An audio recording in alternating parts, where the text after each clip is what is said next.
আসসালামু আলাইকুম। আমি মাহদি হাসান, বাংলাদেশ। আমি দিল্লি এয়ারপোর্ট থেকে বলছি।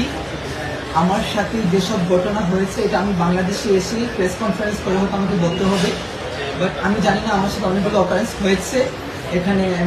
আমাকে প্রায় 40 মিনিটের মতো আমাকে পুলিশ কাস্টডিতে আটকে রাখা হয়েছিল। আমাকে খুবই বাজে আমার সাথে অ্যাপ্রোচ করা হয়েছে এবং তারা আমাকে জেলে দিতে চেয়েছিল। আই ডোন্ট নো আমি কি করেছি। এবং আমি বারবার বলেছিলাম যে if I do any kind of illegal work, আমার দেশের সাথে কন্ট্যাক্ট করেন, এম্বাসির সাথে কথা বলেন, আমার কান্ট্রি গভর্নমেন্টের সাথে কথা বলেন, বাট কেউ কিচ্ছু শোনে নাই। তারা আমার সাথে খুবই বাজে আচরণ করেছে। আমার 12:40-এর ফ্লাইট, আমি জানি ধরতে পারবো কিনা। এখন সাডেনলি আমাকে এখন রিলিজ করা হয়েছে এবং ইমার্জেন্সিতে আমাকে ইমিগ্রেশন দেওয়া হয়েছে।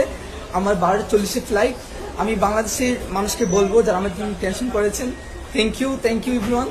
এবং আমি এখন সেফ আছি এবং তাদের সাথে কথা বলেছি এবং এখন তারা আমাকে অ্যাপ্রোচ করতেছেন যে তারা নাকি ভুল মানুষকে ধরেছেন, বাট তারা আমাকে এত বাজে অ্যাপ্রোচ করেছে। Even one of the police, they were abusing me physically, touching me. So এগুলো আমি বাংলাদেশে এসে বলবো একজন ইন্টারন্যাশনাল প্যাসেঞ্জার কিভাবে করা উচিত কিনা।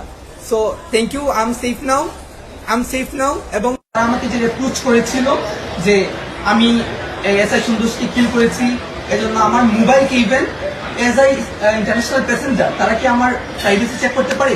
তারা ফোর্স করে তারা আমার ফোনকে আনলক করেছিল, আনলক করে আমার ফোন তারা চেক করেছে। And I will take action after coming to my country, ইনশাআল্লাহ। এখন আমি দিল্লি এয়ারপোর্টে আছি। তারা ইমার্জেন্সি হচ্ছে, আমি জানি না কি হয়েছে।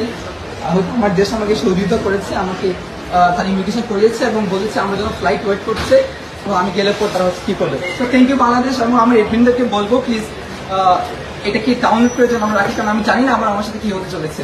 আমার 12:40-এর ফ্লাইট। আল্লাহ হাফেজ। বাংলাদেশে দেখা হবে ঢাকা।